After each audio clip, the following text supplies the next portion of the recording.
It's time for another Yankee Stacking Story about a very special $2 bill.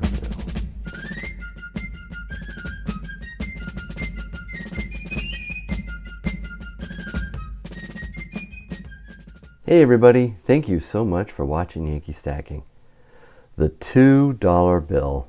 It's a very interesting bill that I'm going to talk about in a little bit, but before I go into some interesting facts about the $2 bill, I want to tell you about this $2 bill.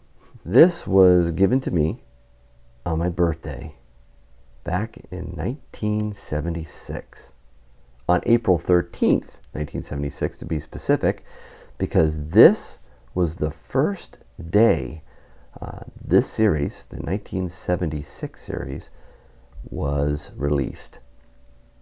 The $2 bill had been out of print for 10 years prior. So basically, on the year of my birth, 1966, that was the last year a $2 bill had been made.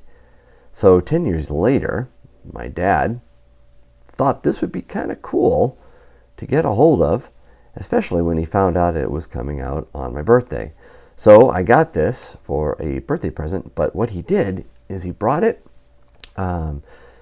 down to the post office to have it stamped with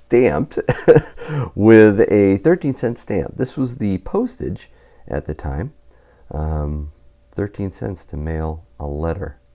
What does that tell you about inflation, huh? So he gave that to me on my birthday, and I thought that was so cool. $2 bill. I was like, whoa, he had it stamped. And you can see it, April 13th, 1966. I was in Massachusetts at the time.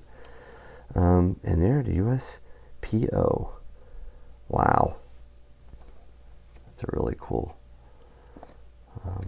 $2 bill. I love the reverse on this bill. Signing of the Declaration of Independence. Classic. You can see some of the stamp came through the linen. But yeah, $2 bills, they're not that common in circulation. You don't really see them a whole heck of a lot. In fact, they make up 1% of our current currency. Not a lot. Wow. See, my dad was definitely interested in coins and currency. His love of collecting real money, as he called it, silver, kind of was the first impetus for me to get into what we call now is stacking. And my grandfather, as I've mentioned before, got me into coin collecting as a kid. I don't coin collect so much now, but this $2 bill represented the currency interests that my dad had and thought I would enjoy. So I really do like this. It's something I probably won't ever part with. In fact, I know I won't. It's too precious. The history of the $2 bill is rather interesting. The first issuance of the bill was back in 1862. Again, it went all the way up to 1966, the year of my birth. But the early notes were much larger. They were the big bills. And they were also silver certificates, so they were redeemable in silver, $2 worth of silver at that time. They had all kinds of different designs, as you can see here. Just amazing bills that spanned different years, the 1862, 1869 issue, the 1880, 1886, 1890, the 1891, 1896, 1899. Those are all the big bills. And then the smaller note, the red seal $2 bill, came out in 1928. There's the 1976. So again, in 1928, they changed the size. The obverse featured that cropped version of Thomas Jefferson, his portrait, that had been on previous $2 bills. The reverse was his home in Monticello, which I visited when I was a kid. As with all United States notes, the Treasury seal and the serial number was red at that time. And they made minor changes throughout the years, like in 1953 and other years. The final change to the $2 note came in 1963 when the motto, "In God We Trust," was added to the reverse right over Monticello.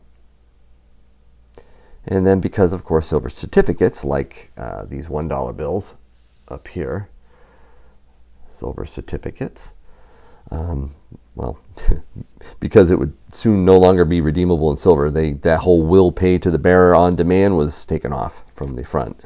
And in August of 1966, they discontinued the $2 bill. Actually, they discontinued the 5 and the 100 as well, and they were now just legal tender. But then on my birthday, they came out with the $2 bill. And it looks like a normal bill. However, these are quite interesting.